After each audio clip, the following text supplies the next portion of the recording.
The Batman Arkham games are fan favorites amongst the gaming community. Ever since Asylum in 2009, Rocksteady has been considered the powerhouse of quality superhero video games by many. In today's video, we're going to take a dive into the history of this beloved game series, from its humble beginnings to the next big release in the series. But before we start, a few words. First off, this video is not a story recap. This is about the development of each game and the public reception following each release. A story recap might be a future video, however. Second, remember to subscribe if you haven't already. I talk about video games on this channel, whether it's reviewing games or looking back on them like this video. If that interests you, then join our community and hit subscribe. Also, I'd like to formally announce in a video that the channel is now sponsored by W Energy. W Energy is a gaming energy mix that promotes a clean formula while still providing the energy you need. No artificial fillers or coloring, no maltodextrin, zero sugar and calories. W is jitter and crash free, which is something a lot of the leading energy brands don't care about. If you're interested, you can use my code RatedEm, that is RATEDEM, for 10% off your order. You can either use the affiliate link in the description, or you can go to w.gg to see their entire store. Remember, that's RatedEm for 10% off your order. Alright, let's get into it. First, let's talk Rocksteady before Arkham. Prior to their first venture into the universe of the Cape Crusader, Rocksteady released one game, Urban Chaos Riot Response, and if you haven't played Urban Chaos Riot Response, well, you're not really missing out on much. It got pretty average reviews, so there's no need to rush and pick up a copy off eBay anytime soon. In 2007, Eidos had received the rights to develop a Batman game and immediately started hunting for a team to carry out the project. After the release of their mediocre title Urban Chaos Riot Response, Rocksteady was looking for work and brought a prototype to Eidos' table as their effort to snag the contract. Rocksteady's prototype wowed Eidos, so much that they asked Rocksteady to develop the game a short time after the initial meeting.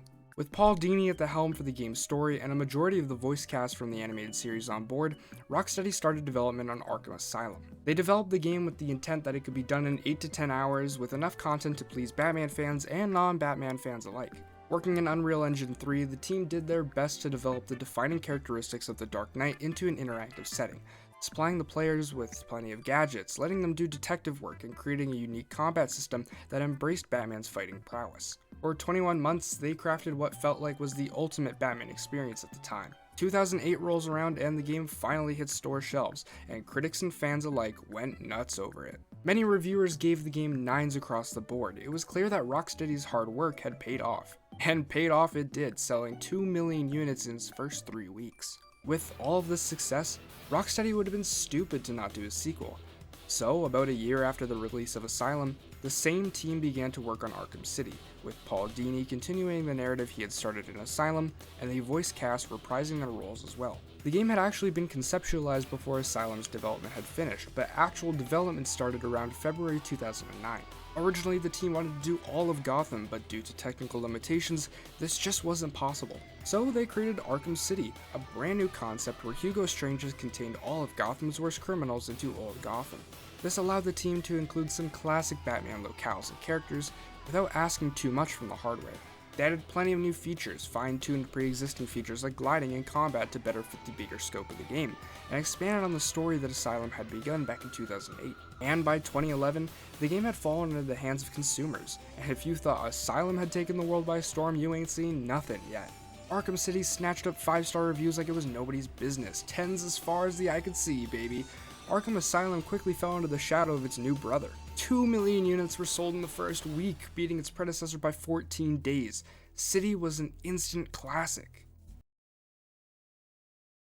They didn't even tell us about Origins. I didn't even know about Origins. I was asked about it at a panel. Oh, are you in the next Arkham game? And I said, has that been announced? And they said, oh yeah, that's been announced. I said, well yeah, I am in the next Arkham game.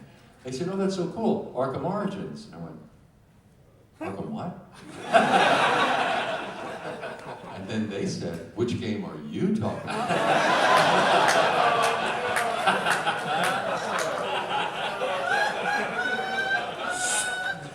And then I got a call from Warner Brothers. I'm not kidding. From a vice president at Warner Brothers, saying you are in serious breach of contract. Arkham Origins was the next game in the series, and was not terrible, far from terrible, but just very different. For one, Arkham Origins was a prequel to the two other games in the series. Many felt like the series didn't need a prequel because everything prior to the reveal of Titan and Asylum is just common knowledge. Batman, the Joker, Batman vs. the Joker, Arkham Asylum, bad guys go to Arkham Asylum, bad guys, the bad guys live in Arkham Asylum. This is stuff that kids know like fresh out of the womb. How much of an origin story can you get? Secondly, it wasn't developed by Rocksteady, but rather Warner Bros. Montreal, who had most recently worked on Gotham Knights. This also meant that the voice cast would not return, and Paul Dini had no involvement in the game's story. Instead, Jeff Johns would write the story, Roger Craig Smith would voice Batman, and Troy Baker would voice the Joker. This change in dev teams was because Rocksteady was actually hard at work on what would become Arkham Knight, but we'll get to that later. Previously, WB Montreal had worked on the Wii U port of Arkham City, so they had an understanding of the series' trademark mechanics. But Arkham Origins had very mixed reviews upon release, from critics saying it did nothing to progress the series forward in the way that City did to Asylum, to people saying it was just as good as the previous game in the series. However, the game was commonly praised for its more vast open world, boss fights, and writing. Arkham Origins released at a time when the video game industry was taking big risks to get their foot in the door first into new markets. Warner Bros. Was guilty of this, commissioning a mobile adaptation of the game, as well as a 3DS version called Arkham Origins Blackgate. Both games play completely differently from its original work, however. Oh, I forgot to mention that Arkham City also got a mobile version too. You could fight Kano from Mortal Kombat in it, that's pretty cool.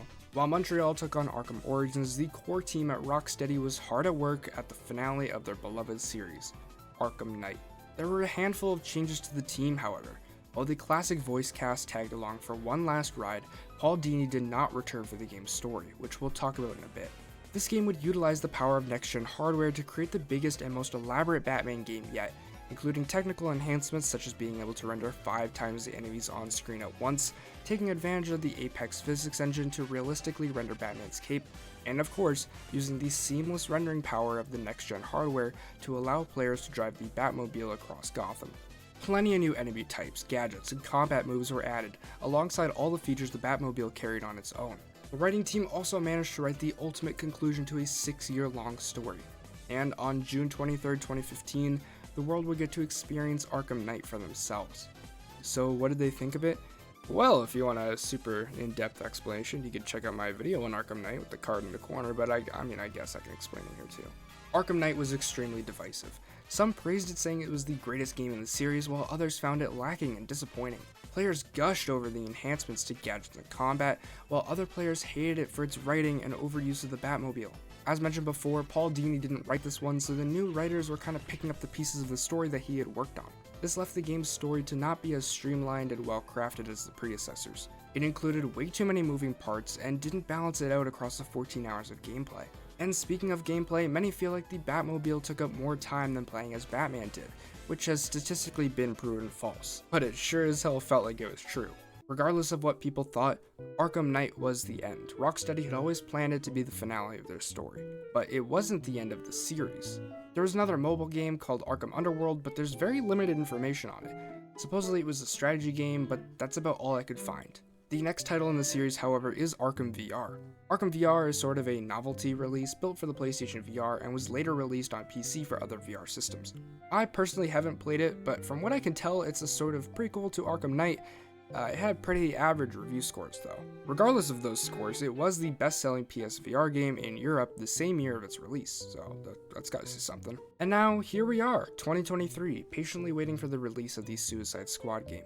Apparently there have been leaks that it's going to be like that Avengers game where it's like always online and there's loot boxes and multiplayer and all that, but I don't exactly know the validity behind that. However, what we do know is it will be the final appearance of Kevin Conroy in Batman Media. Aside from that, I don't really have much information on the game.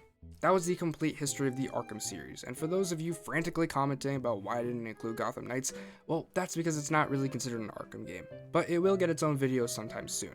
I just have to actually complete it first. I really liked making this video, so I want you guys to comment on which one of these complete history videos you'd want to see next. Would you rather see the complete history of the BioShock series or the Black Ops series? Leave a comment below, and I'll see you guys later.